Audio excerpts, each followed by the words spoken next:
विश्वास रहा है शुरू से, सेवा करनी बहुत बड़ी बात नहीं। बहुतों ने शुरू की, खत्म कर दी। 8 घंटे प्रार्थना, 10 घंटे प्रार्थना करना, चर्च में कोई काम करना, ये बड़ी बात नहीं। बहुतों ने शुरू किया और खत्म कर दिया। बहुत से सेवक उठे, बड़ी अच्छी सेवकाई की, फिर खत्म हो गए। बड़ी बात यह है कि हमने जो शुरू किया हम अंत तक वैसा ही करते रहे। ये बड़ी बात है। वो कोई भी काम क्यों ना हो, वो चर्च में दिया गया छोटा काम क्यों ना हो, वो प्रीचिंग का क्यों ना हो, वो बड़ा काम क्यों ना हो, ग्रेटनेस तब आपकी लाइफ में एंटर करती है जब आप कॉन्टिन्यूटी रखते हैं किसी भी काम की। जब आप लगातार उस काम को करते हैं और परमेश्वर में खड़े रहते हैं। इसलिए उसने कहा, जो परम प्रधान के छाए हुए स्थान में बैठा रहेगा। कब तक बैठा रहेगा? लास्ट तक। बोलो लास्ट तक। लिखा, वो सर्वशक्तिमान की छाया में ठिकाना पाएगा। छाया मतलब डिफेंस, मतलब परमेश्वर का हाथ आपके पीछे रहेगा, उसकी बैक आपके पीछे रहेगी, आपके डिसीजन को हेवन बैक करेगा, आपको गिरने नहीं देगा, आपको शर्मिंदा नहीं रहने देगा। आपके हर काम में ग्रेस होगी, आपके हाथों में ग्रेस होगी, आप फेलियर नहीं होंगे, आपके बच्चे फेल नहीं होंगे, अच्छी चीजों की कमी नहीं होगी उनके पास, आपके बच्चे भीख नहीं मांगेंगे, वो देने वाले होंगे। तो मेरा ये विश्वास है कि ये तभी आपकी लाइफ में एंटर करता है जब आप कॉन्टिन्यूटी के साथ आप लगातार इन कामों को करते हैं। यीशु मसीह का जीवन हम पढ़ते हैं मरकुस, उसकी 6 बाब को जब आप पढ़ते हो, उसमें अलग अलग तरह के मिरेकल दिखाए गए हैं, अलग अलग तरह की चीजें बताई गई। यीशु मसीह का चेलों को चुनना, 12 चेलों को भेजना, 5000 लोगों को रोटी खिलाना, यीशु मसीह का पानी पे चलना, ये सारे मरकुस की किताब 6 बाब का हिस्सा है। उसमें एक चीज लिखी कि जब यीशु मसीह लोगों को 3 दिन से लगातार प्रचार कर रहे थे और चेलों को बोला कि इनके खाने का इंतजाम करो, तो चेलों ने बोला ये पॉसिबल नहीं है, कोई ढाबा, दुकान, कोई होटल नहीं है आसपास, अगर हो भी तो इतने हजारों रुपया, इतने 100 दिनार हमारे पास नहीं। इसमें लिखा, अगर हम 100 दिनार की रोटियां मोल लें, 100 दिनार उस समय में एक बंदे की जो तनख्वाह होती थी एक दिन की, वो 1 दिनार थी, यानी 100 दिनों की तनख्वाह। आज के हिसाब से अगर वो बोलते कि अगर लाख रुपया भी हो तो हम इनको खाना नहीं खिला सकते, क्योंकि आसपास दुकान नहीं। अगर आप इस मिरेकल को पढ़े ध्यान से तो लिखा, परमेश्वर ने रोटी को बढ़ाया और लोगों को खिलाया।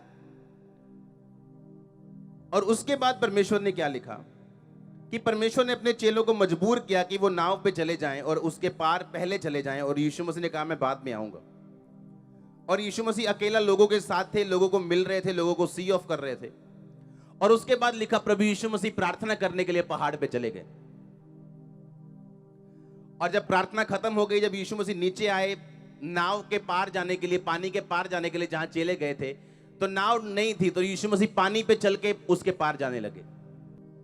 यीशु मसीह ने भी प्रकाशित वाक्य की पुस्तक उसमें लिखा, जो जय पाए, जो अंत तक स्थिर रहे, उसे मैं जीवन के पेड़ में से खाने दूंगा।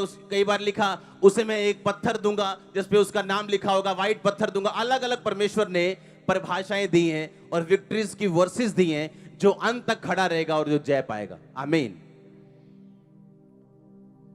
अब आपने ये ध्यान से समझना है कि ये क्या है जो मैंने अंत तक बना के रखना है।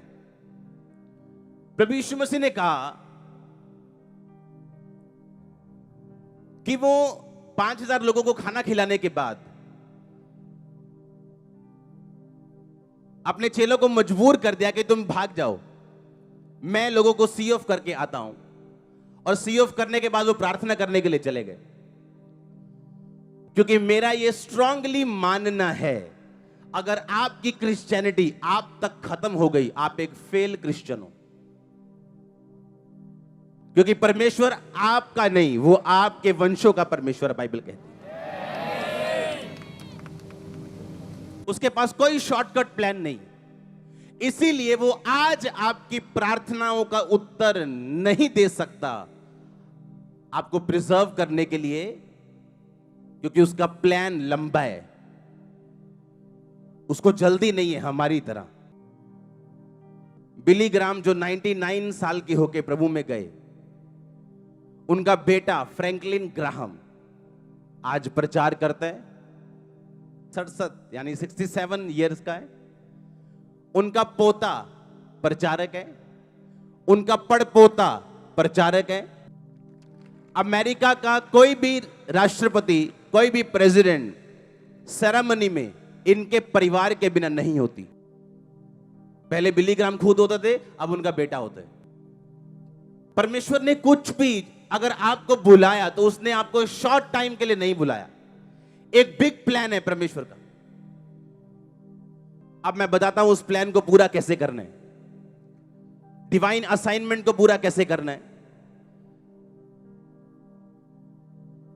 जो परमेश्वर ने मेरे लिए सोचा उस तक पहुंचना कैसे, क्योंकि अगर परमेश्वर ने सोचा तो शैतान ने भी सोचा कि नहीं। यीशु मसीह ने एक वचन आज मैं पढ़ रहा था, बड़ा हैरान करने वाला और बड़ा दिमाग से सोच। उसने कहा, जो तुम बोओगे तुम्हें दिया जाएगा और तुम्हें अधिक दिया जाएगा। अब सोचने वाली बात यह, मैंने बोया क्या? अगर मैंने केयरलेसनेस बोई, मैं केयरलेस हूं प्रेयर में, कहीं नहीं की, बोने में केयरलेस हूं, हाँ, फास्टिंग की नहीं की, केयरलेस हूं, तो यीशु मसीह ने कहा जो तुम बोओगे ज्यादा काटोगे। तो तुम भी सोचोगे कि परमेश्वर केयरलेस क्यों है मेरे लिए, वो सोचता क्यों नहीं मेरे लिए, मैं ऐसा क्यों इतने सालों से। यीशु मसीह ने कहा तुमने केयरलेसनेस बोई, केयरलेसनेस काट ली। तुम केयरफुल हो मेरे लिए, मैं केयरफुल हूं तुम्हारे लिए, बल्कि ज्यादा हूं। जो तुम बोओगे अधिक काटोगे। आमीन। परमेश्वर के दास के द्वारा टीचिंग्स को सुनने के लिए, अनाउंसमेंट्स और अपडेट्स को जानने के लिए आप हमारे YouTube चैनल को सब्सक्राइब करें और साथ में बेल आइकन को दबाएं, ताकि जब भी कोई नई अपडेट हो तो आप सबसे पहले जान सकें।